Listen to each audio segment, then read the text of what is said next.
Saudara, perahu Petrus kosong. Semalam-malaman menangkap ikan. Petrus bukan nelayan yang tidak berpengalaman.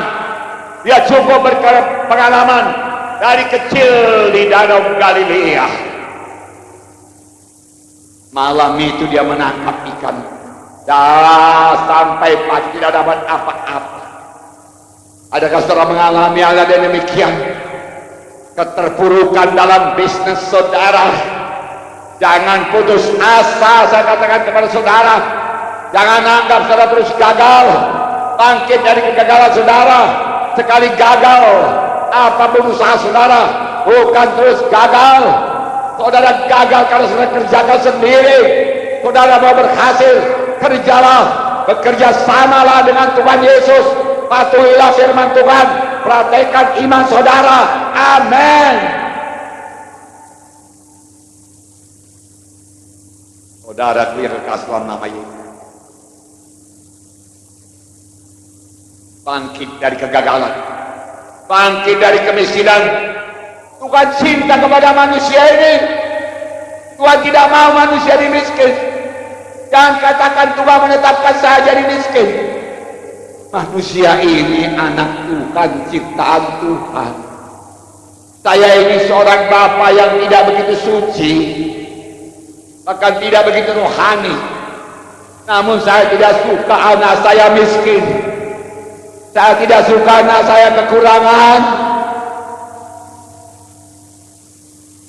Saya tidak suka anak saya berpakaian tidak layak. Tidak suka.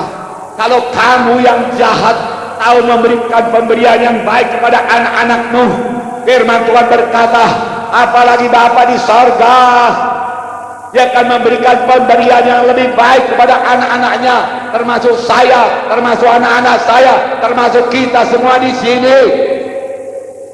Oh, beri tempat bagi Yesus. Beri tepuk tangan.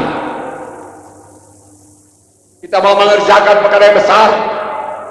Kenapa firman Tuhan? Petrus mendayung perahunya ke pantai. Hari masih subuh, kosong perahu. Capek, mau pulang, mau tidur, mau istirahat. Yesus datang. Petrus, pinjam perahu. Pinjam perahu. Petrus bisa menolak dan menerima. Kalau Petrus menolak, Tuhan cari perahu lain. Tuhan ini tidak pernah memaksa. Saudaraku, Petrus berkata silahkan. Kalau begitu Petrus kayuhkan jauh sedikit dari pantai. Dia kayuhkan. Dari situ Yesus mengajar orang banyak. Jalan keselamatan, keampunan, kelepasan dari dosa, menang atas setan, membuat hidup yang kekal dan lain sebagainya.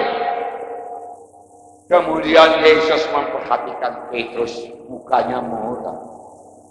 Tuhan Yesus memperhatikan perahu Petrus kosong. Saudara, Tuhan lihat, Tuhan perhatikan, dan Tuhan mau memberkati. Haleluya! Maukah saudara menerima berkat Tuhan? Praktekkan iman saudara. Beri Yesus tempat dalam perahu saudara. Berkorban buat pelayanan, penginjilan. Amin. Di tempatnya Petrus, aburkan jalan. Akal Petrus, nelayan yang berpengalaman, berkata, aku nelayan dari kecil di sini Tuhan. Aku pengalaman, aku tahu seluk-beluk, lubuk-lubuk Danau Galilea, aku tahu semua. Gak ada ikannya di sini. Tuhan, lagi ini hari siang, tidak waktunya menebar jalan. Danau Galilea jernih dan ikan-ikan pada lari. Tetapi Tuhan, karena Engkau mengatakannya, oh Tuhan Yesus, aku patuh kepadamu. Aku tidak mau mengikuti jalan pikiranku yang picik. Ini dia Tuhan, ku taburkan jala. Dia taburkan jala, kemudian dia tarik. Jalanya tidak sanggup menarik ikan yang begitu banyak. Dia tarik terus, dia ambil ikan, masukkan perahu, penuh perahunya. Dia panggil perahu yang lain, ini ikan terima. Penuh lagi, dia bangun perahu yang lain, ini ikan terima. Memenuhi beberapa perahu karena mematuhi Yesus, karena beriman. Haleluya.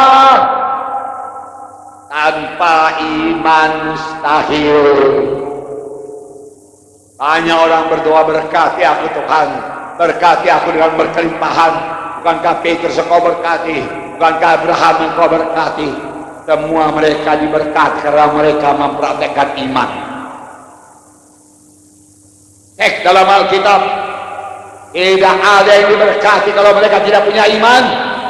Sama sebagaimana imanmu jadi padamu. Tanpa iman mustahil. Bukan salah Tuhan kalau saudara belum keberkatan. Bukan salah Tuhan kalau saudara belum melimpah. Coba cek taburan saudara. Coba cek apa yang saudara perbuat kepada Tuhan. Coba cek iman saudara. Haleluya. Terus berubah. Sekarang kita menerima kesembuhan. Dengarkan firman Tuhan. Tidak sempat saya baca ayat, tapi saya sudah tahu cerita itu. Perempuan yang sakit 12 tahun, sudah menghabiskan hartanya, jadi dia sudah bangkrut. Berobat ke dokter, berobat ke tabib, habis semua hartanya. Dia mendengar cerita tentang Tuhan Yesus. Saudaraku, dia dengar cerita tentang Yesus. Berita-berita tentang Tuhan Yesus yang berkata, semalam aku lihat orang buta disembuhkan Tuhan Yesus. Oh iya, aku melihat orang kusta lagi sembuh. 10 orang kusta benar-benar sembuh. Tuhan berkata, tunjukkan dirimu kepada imam-imam. Lalu dia pergi, lalu dia sembuh. Dia katakan, sembuh. Dia katakan sembuh. Kalau dia bertemu dengan Tuhan Yesus, dia mulai mempraktekkan imannya dengan sukacita. Kalau begitu aku sembuh. Oh, Tuhan sudah berubah, Tuhan sudah berkuasa, aku sembuh. Firman Tuhan berkata, dia Jehovah Rafa, maka aku sembuh. Aku perlu datang pada Yesus. Kalau aku jamah saja, aku pasti sembuh. Tidak jadi aku mati walau aku sudah bangkrut, walau aku sudah lemas. Tidak jadi aku mati, aku sembuh. Dia cari Yesus. Kelihatan Yesus dari jauh, dikerumuni orang. Saudaraku, perempuan yang sakit pendarahan pada waktu itu tidak boleh dekat kepada laki-laki. Dia harus berkata, najis. Minggir kalian. Tapi dia tidak peduli lagi. Yang perlu kujamah jubah Yesus. Dia berangkat dengan sukacita. Dia berpindah dengan sukacita. Seolah-olah dia sudah sembuh. Pasti sembuh. Itu imannya tidak pernah gagal. Dan dia jamah jubah Yesus. Ketika itu juga dia sembuh. Dan Tuhan Yesus berkata, hai anakku, imanmu telah menyembuhkan engkau. Hai anakku, imanmu telah menyembuhkan engkau. Banyak orang menyenggol-nyenggol Tuhan Yesus, berdesak-desakan dekat Tuhan Yesus, tapi tidak sembuh karena tidak punya iman.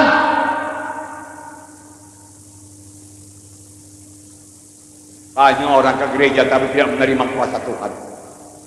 Yang perlu iman.